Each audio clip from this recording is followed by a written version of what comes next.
各位莲友们，从前呢，有一个村庄当中有一户很贫穷的人家，生活很苦，很苦，很苦。家长为了省钱，常常利用夜晚摸到人家的菜园里面偷窃蔬菜。有一天夜里面，这个父亲又带着他7岁的小孩走进了别人家的菜园呢，想把一些萝卜带回去。当他刚拔了几条萝卜，他的孩子忽然在他背后轻轻地呼喊：“哎呦，爸爸，有人在看你呀！”他爸爸大惊失色，就贼头贼脑啊，四顾张望啊，很慌张地问道：“孩子，人在哪里啊？”小男孩一边指着上方，一边回答说：“爸爸，你看，月亮正在看着你呢，不是吗？”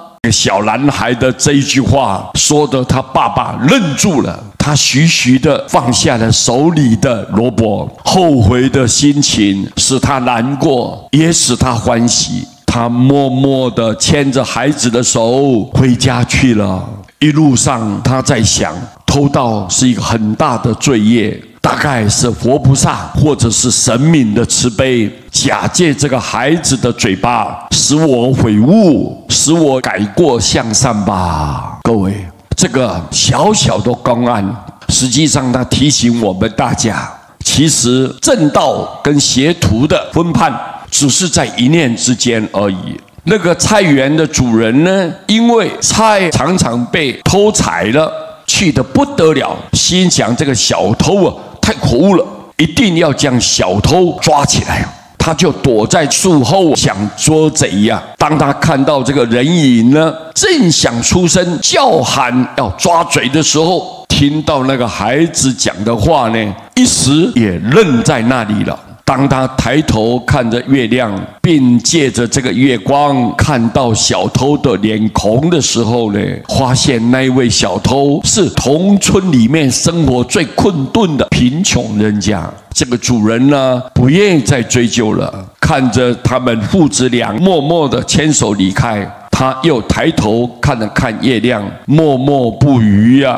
这个菜园的主人回家以后，将看到的事情告诉他的妻子。妻子对他说：“那个月亮不也正在看着你吗？”菜园的主人呢，一夜未眠呢。隔天中午的时候呢，这个菜园的主人跑去找那一位偷菜的父亲，就说了：“某某人啊，我家里需要人手帮忙，你可不可以来帮忙啊？除了工钱以外，我还可以给你一些菜拿回家。”哦，对这一份既可赚钱又可以温饱一家的工作，那父亲当然满口答应了。当天晚上，这位小偷就牵着孩子的手，蹲在台阶上面看着月亮。那个小男孩说：“哎呦，爸爸，你看月亮在笑你。”同时，这个菜园的主人也在住宅看着月亮，对着妻子说：“我从未感觉月亮一直都在看着别人，也看着我。”看着别人在做什么事，也看着我如何的反应呢？哎呦，你看月亮在笑你，所以各位，人在做，天在看呢。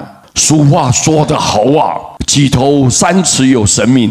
我们千万不要以为做任何事情都天衣无缝、神不知鬼不觉的。各位，你们一定要明白，你所做的一点一滴、一丝一毫，上天都有记录的。所以我们一定要谨慎小心，尤其你们念佛，你每一句佛号绝对不会白白浪费。不管你在顺境还在逆境，不管你在空闲的时候，或者是在忙碌的时候，你只要佛号一句接着一句的念下去，天地所有诸佛菩萨来拥护你、疼爱着你，在最后临命中你能顺利的往生。所以你看，这个对我们每一个众生带来多大的安全保障。